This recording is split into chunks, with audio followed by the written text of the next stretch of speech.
Alongside that, and something that started shaping our thinking as well, is that popularity has changed. So with Jennifer Aniston previously there promoting water, but now you've got the likes of Zoella's and these new stars rising, and that popularity is very different in the way that we see it, the way that our audience connect with it, and who they're interested in.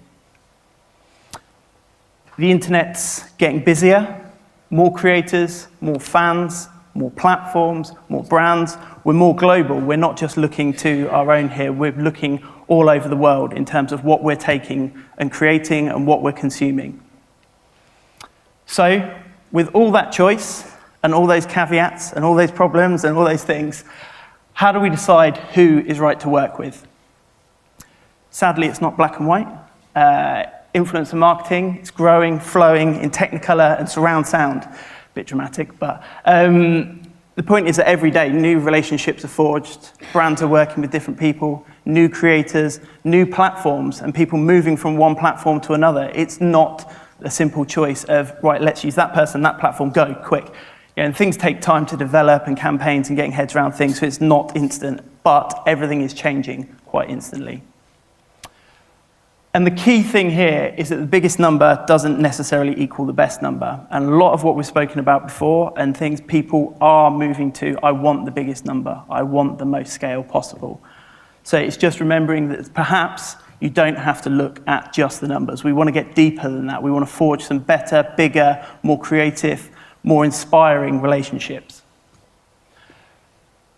And going back to 2013, a WOMA definition of influencers is somewhere that's been great to start with some clients that actually question a move of why would I work with influencers and what's the difference between this person and why haven't I got a classic celebrity and questions like that. So going back to 2013, things haven't changed all that much.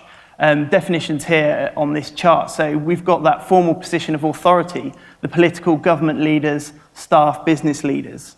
You've got the institutionally recognized subject matter experts and advocates, the academics, the scientists, the NGO leaders, consumer activists. You've got the media elite, the journalists, the commentators, the talk show hosts, all still very relevant and all still about today, 3 years on. You've got the cultural elite, celebrities, designers, artists, musicians. Again, they are still relevant and still here. The socially connected.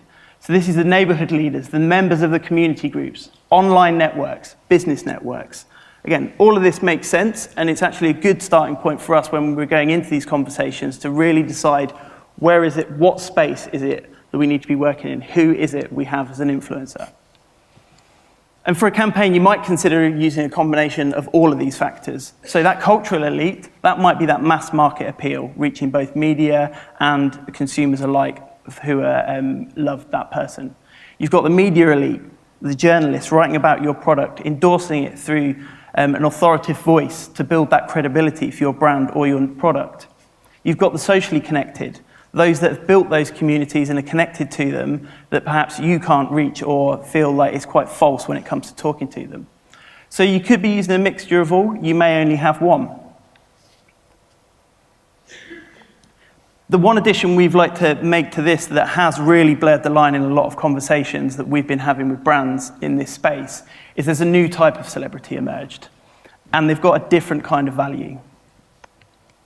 And that's this online elite. So these are the social native celebrity. They've got the media appeal of the classic celebrity that we know and love, but at the same time, they bring that highly engaged audience at a scale as well. So you're getting kind of that mixed world between that cultural elite and that socially connected. Could be across YouTube, Facebook, Twitter, Twitch, Snapchat, all the growing channels, and they're the people who, as well, as new platforms come up, can move their audience into that space much quicker than a brand can establish itself and start from a base of zero. Vloggers, bloggers, Instagrammers, Vine stars, that are all moving perhaps out of the platform and into other spaces.